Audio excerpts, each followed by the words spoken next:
chapter 7 verse 12. Matthew 7 verse 12 to 14.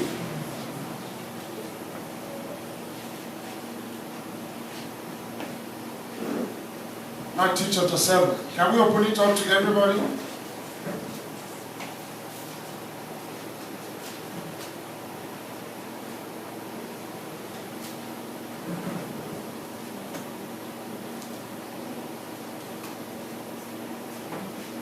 Matthew 7 verse 12.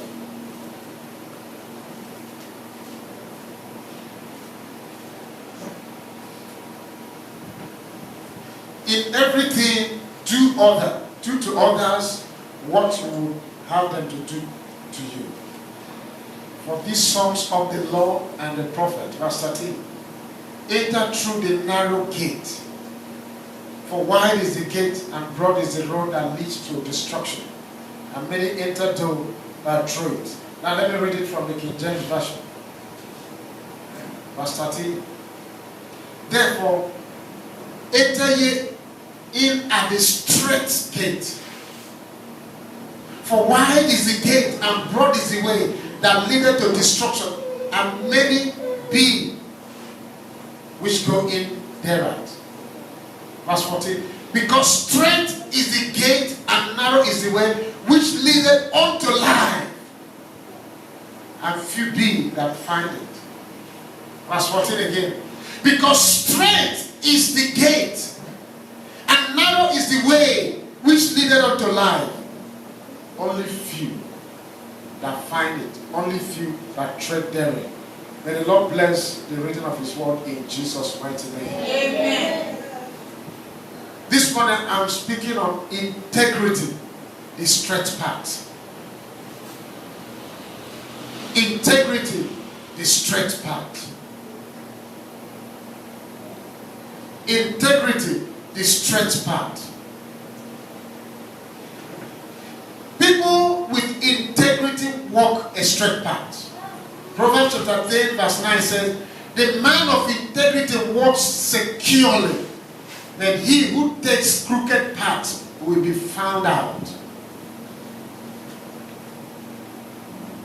From what we read, it said, enter ye into the straight path.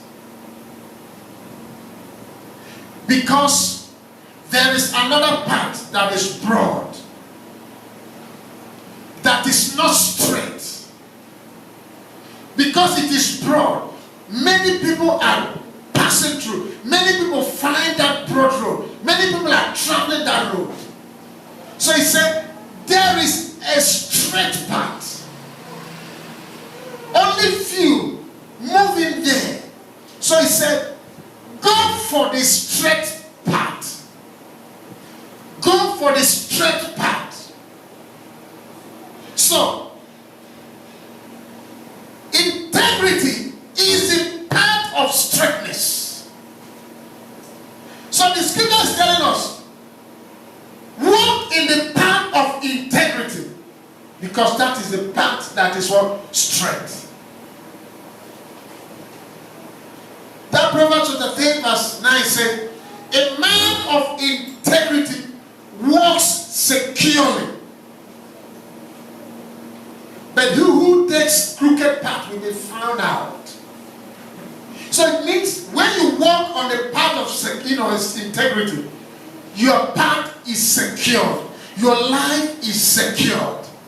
Because it is the path of security. It is straight path, the path of security. But he that decides to walk in a path outside the straight path, which is the crooked path, the path that is broad, the path of the majority, he said the person will be found out. Amen.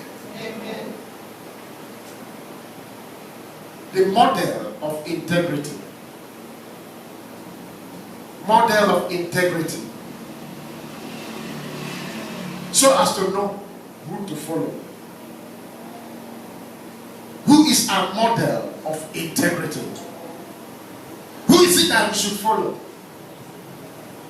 Because we have our heroes, we have our examples, we have our models. people that we want to fashion our life, people that we copy from, people that we emulate. So, who should be our model of integrity? Without doubt, Jesus is the supreme model of integrity. His life evidenced his purity and excellent character that his enemies could only declare. In Mark chapter 12, verse 14, when they came, they said to him, "Teacher, we know you are truthful and defer to no one, for you don't show partiality, but teach truthfully the way of God." You don't show partiality, you teach truthfully. We know you are truthful and defer to no one. You are not like any other person. You are truthful. In a crooked and perverse generation, you are truthful. Now, it wasn't his friends that were saying this. It was his enemies. It was people that didn't like him. People that were always setting trap for him to get him. So they have watched him. They came and said, "Teacher, we know you are truthful and defer to no one. For you don't show partiality. You say it the way it is. You give every man what is due. It won't come to the point that you see that this is somebody from your tribe. You try to favor the person. You don't see a situation whereby this is your son. You try to favor the person. You don't see somebody from your church and that is the person you favor. You don't show partiality. When it comes to giving out job, you will not say, "This one is from my tribe." You don't show partiality in everything. You are truthful. That's what his enemies said. In the New International Version says, puts it this way, "Teacher, we know you are a man of integrity." We know that you are a man of integrity. Look at Luke chapter 23, verse 4. Even at the conclusion of his life here on earth, as he stood before Pilate in the mockery of a trial, Pilate said, "I find no grounds for charging this man." In the mockery of a trial, they said, "I find no grounds for charging this man." You people have brought him, but I've examined him. In my position, I've examined him, I've checked the bloods, I've checked the books. I see no ground to convict him.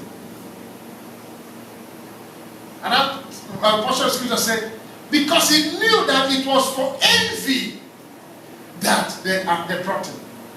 The moment they arrested him and took him to the high priest, to the chief priest, they brought people to come and accuse him. The Bible says all the accusations were baseless. Nobody, this other one will come and say this, no, this one will come and say this. Nobody had anything against him. So there was no basis for guilt, no evidence of fault found in Jesus. No basis for guilt, no evidence of fault that was found in Jesus. So the Pilate said, "I found no grounds." So that was why Jesus never pleaded for mercy. Jesus never pleaded for mercy. Jesus never apologized to anyone. He never pleaded for mercy because he didn't do nothing that desired or deserved mercy from any man. So, from this, we can conclude that his behavior matched his belief. Write it down. His behavior matched his belief. So when he said, I am a child of God, so his behavior portrayed it. Asking about. When he said, I am a Christian, his behavior portrayed it. He didn't need to tell anybody, I am a Christian. People saw and said, this is it. So, his behavior matched his belief. Write it down. His walk matched his talk. His walk matched his talk. This is the highest form of integrity.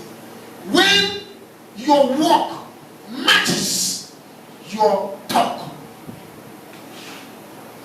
When your behavior, your character, when what comes out of you matches what you say.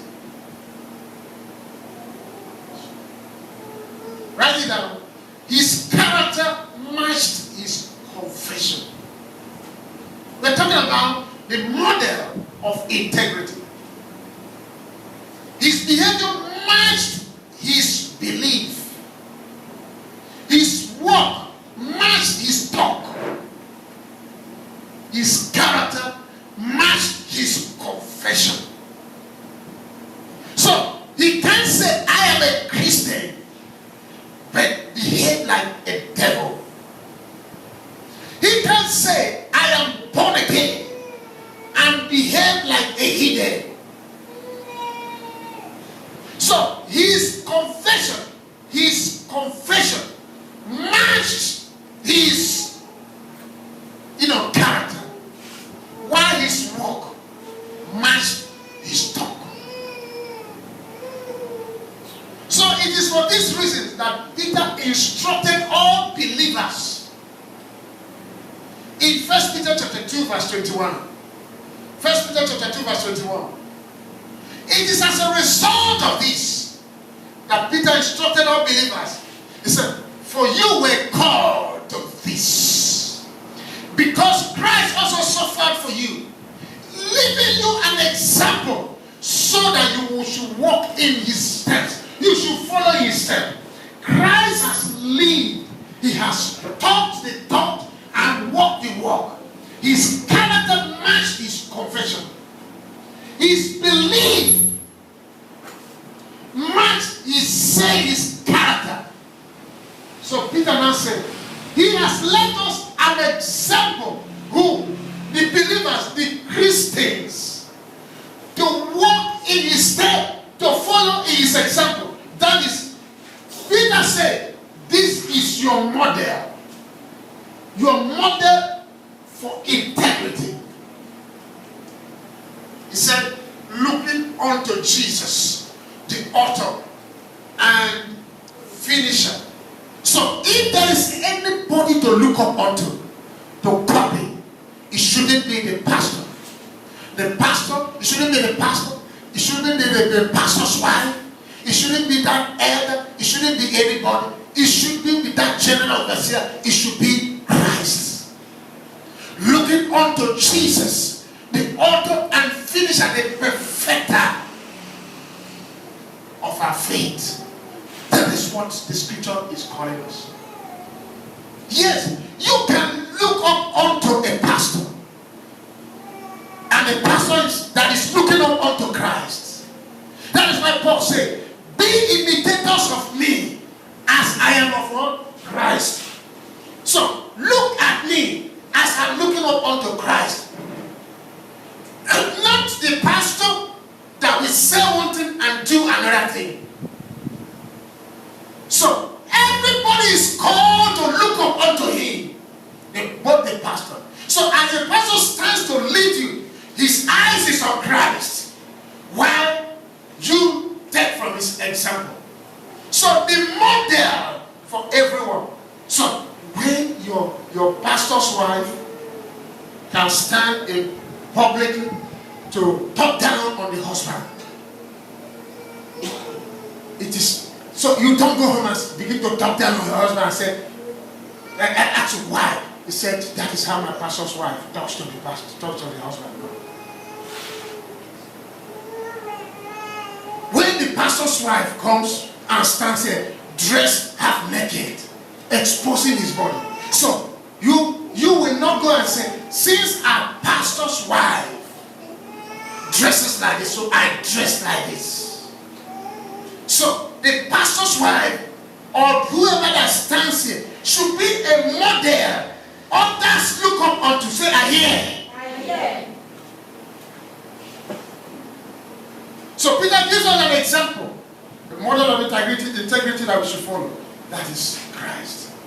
He said we should walk in his steps. Follow his steps. What does that translate? What does that translate?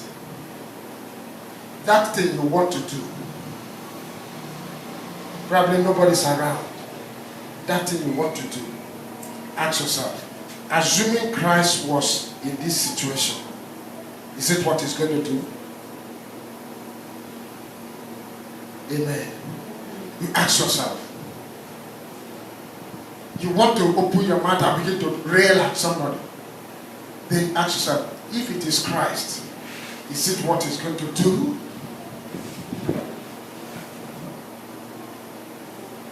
Amen. You go to, there's what they call shoplifting. You go to a large supermarket. Like you can see a shop, dollar shop or Walmart or, okay, Walmart is equivalent of marketing, but it is in a building. So one Walmart can, maybe from that end to that, one big place like that. So, then you see all kinds of things. Different sections. Now, they will, when you enter, what you do is you go and carry a cart. There are motorized carts for people that have problem with the leg. You go and pick one, you sit, you'll be driving around and be picking and picking. Nobody follows you. When you pick, you come to a line up and pay. They package it and you go. So, we went to one, they now wrote that every transaction here is being captured on camera. So, one woman either didn't read that sign. He went there. He went to one corner because it is a large place. Nobody bothers you. The only time you can ask an attendant, except there is something you are looking for, you don't know where it is, you can ask somebody, please, where can I find this? I'm looking for this. Okay, you go to the next, or turn. But apart from that, everything is just like that. You pick, when you finish, you go and pay. Now, a woman now went there. Probably might have come from church. So, you know what he began to do? He began to pick clothes and was putting here. He was packing and packing. After that, he began to pack here. So, you know, so he was like, she planned it before. That's why she wore a big clothes. She's plus size anyway. Now, she now, not knowing that the camera was monitoring, taking all her activity. So in the end, when she came out, I asked her to stay. So all those things. So as a Christian, when she was there, she would have, when that devil come to say, nobody's watching, pack that in. There was another one, that one happened either in Kenya. That was a girl. She went to pick underwears, tops, about 15 of them. 15 of them. He put it here. They were putting her and be pulling out. They were counting 1, 2, 3. Inside The way she packaged it. So now, not knowing that they were watching. Now, if as a Christian with integrity, then the devil comes to say, nobody's watching. Peek and hide. Peek and hide. You ask yourself, if it is Jesus that is here alone, will he do it? Because he is my model of integrity. Am I talking to somebody this morning? Yes. So, we need to understand that the world is watching us. Then, if the world is watching us, then we should be watching Christ. We should follow his example. We should do as he has done. The same challenge is presented to us today. We will walk in Jesus' step. In obedience, in humility, in conduct, in speech, in faith, in trust. In trust. Do you know that the disciples, they stood by him, but one day he said, look, I trust you, because I know a day will come that all of you will leave me alone. But I am not alone. My Father is with me. So he had absolute trust. So can we copy him in trust, so that when the ground seemed to be falling, he said, I'm not going to lose my faith, because I know God is with me. Even when it appears as if God is silent. I have a book here that says, when God doesn't make sense. So it talks about those moments when it appears as if God is absent. When it appears as if God is far. It appears as if God has gone on holidays, that you are left on your own. So when we get to that moment, what do we do? Do we say, I can't take this no more? Then you go and compromise. Say, I know, though everybody might have rejected me, though everything has gone against me, but I know God is for me, because he said in his word, I will never leave you nor forsake you. Am I talking to somebody this morning? Yes. So, that is the same challenge. We will walk his step. We will follow his model.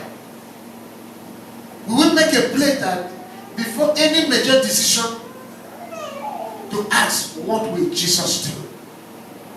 We will live a life of integrity. We will.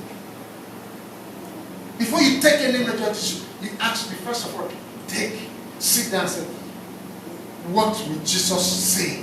What will Jesus do? I pray that God will help us. Amen. Because that is what endears us to God. When we can, model Christ anywhere. When we can model Christ anywhere we are found. Modeling Christ anywhere. That is high integrity. Integrity, the straight path. I'm going to tell you some few things, as you travel on the path of integrity. Integrity, the straight path of integrity. Number one, write it down. People with integrity live by fairness.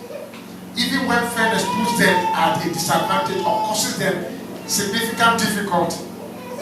People with integrity, that's what they live by fairness. Even when fairness puts them at a disadvantage or causes them insignificant difficulty. They find fair even when those around them do not. Amen. Amen. Number two, write it. People of integrity consider their word as their bond. Align their yes to be yes and their no to be no. Their word is their bond. They say, I have opened my mouth. I can't go back. I have opened my mouth. I can't go back. So my yes is my yes, and my no is my no. They consider their word as their bond. have said this because it had come out from my mouth, please. I can't change my mind.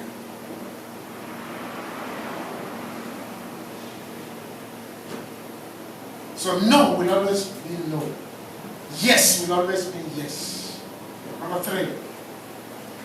People of integrity are authentic and transparent. Write it down.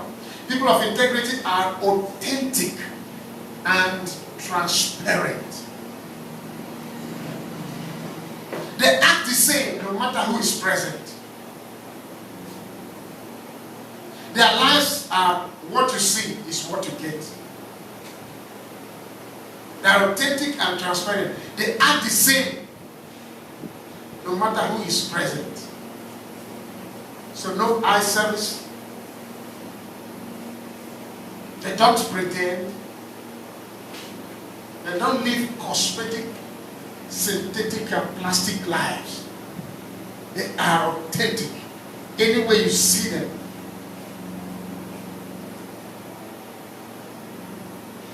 No matter who is present. I told you before that to a large extent I don't believe in courtship. To a large extent. But I still believe in courtship, but to a large extent. Why? Because there's a lot of pretense, a lot of cover up in courtship. If the man says he's going to come to your house, visit you, then you repackage yourself. You repackage yourself because you are meeting a man. That is not, the person that is meeting that man is not your real self. You didn't know that? That is not you. That is far from being, that is far from integrity. You ask somebody, say, please, so, the way you used to carry on, don't carry on like that today that your man is coming. I know you used to find it difficult to take your bath 3 times. So make sure you take your bath. Say, say yes. So. Make sure you brush very well. You clean up very well. You know, which dress can I wear? Wear this. Then you go and package yourself. When the man comes, he says, this is a beautiful guy. That is not you. That is not you. That is not you. So when you now eventually get married, you now go, you now come out your true self. The man will now be disappointed. So if you don't used to bath 3 times a day, and you have not discovered why you should change, so when your man is coming, the way you used to smell, go and smell like that in front of that person. Let the person know that this is your natural order, body order. So if he likes you, if there is genuine love, he likes you, when you get married, you can now wisely and in love tell you that you need to be bathing 3 times, you need to be cleaning up. But it is not for you to go and repackage her. That is far from integrity.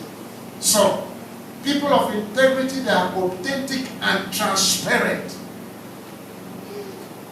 They act the same way. No matter who is present.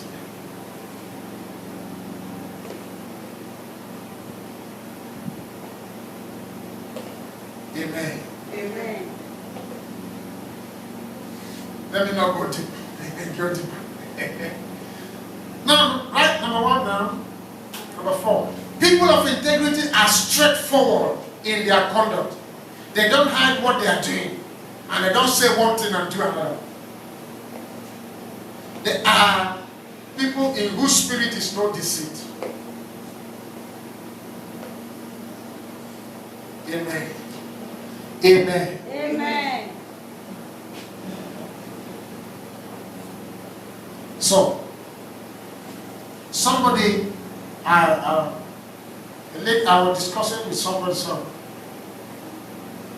she knew that a lady was lying by my side and the lady was sleeping. And he knew that it was my wife. Now why I'm saying this thing was, there is nothing I can discuss with any lady outside where my wife is. So when the person called, I didn't get up and check whether her eyes are closed to go to somewhere. Except maybe the discussion is disturbing her sleep. Because at times I might be either sleeping on call or herself will receive a call either from somebody, then she will walk to the lobby. She didn't go there to hide it from me, probably not to disturb me. Or I walk out not to do. So it can't be that I don't want her to hear. So it is straightforward in conduct. They don't hide what they are doing. And they don't say one thing and do another. The Bible says, Psalm 32 verse 2, in whose spirit there is no guile or no deceit. Number 6.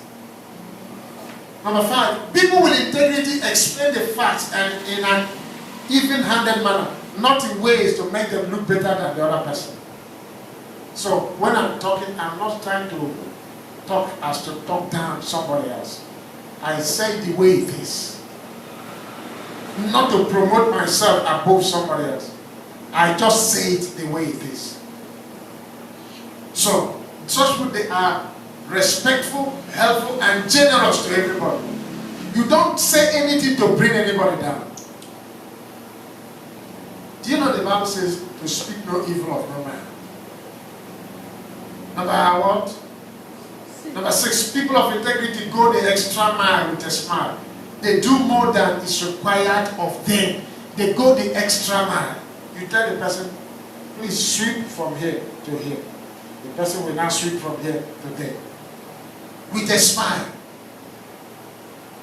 They go the extra mile with a smile. They do more than is required. So they don't say this is government work, this is church work.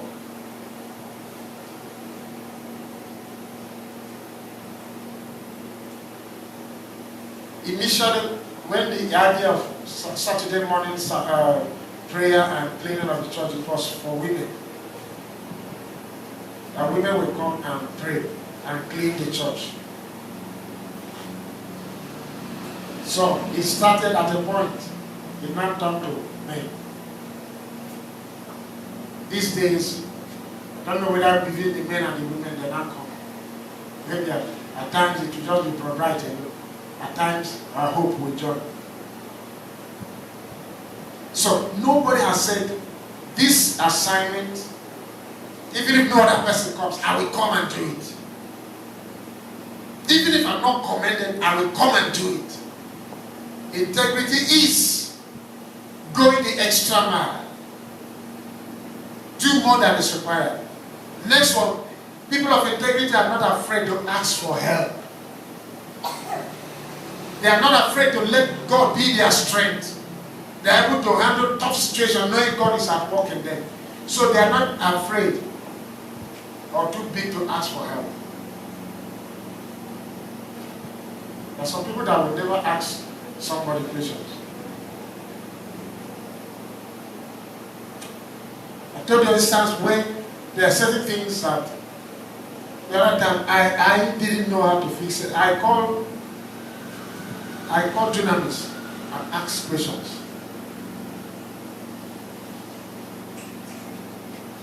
We might be doing things at times, and he will tell me, you have not done this, you have not fixed this. I won't get angry because I've learned from him. Finally, people of integrity focus on whatever is true. Philippians chapter 4 verse 8. They focus on whatever is true, whatever is noble, whatever is right, whatever is pure, whatever is lovely, whatever is admirable. Anything at all that is excellent or praiseworthy. Philippians chapter 4 verse 8.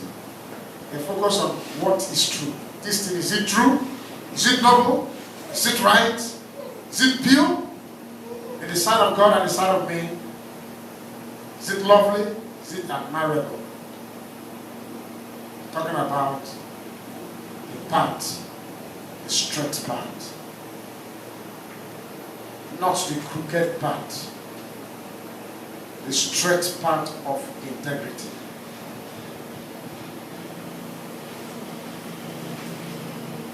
It is a part of humility.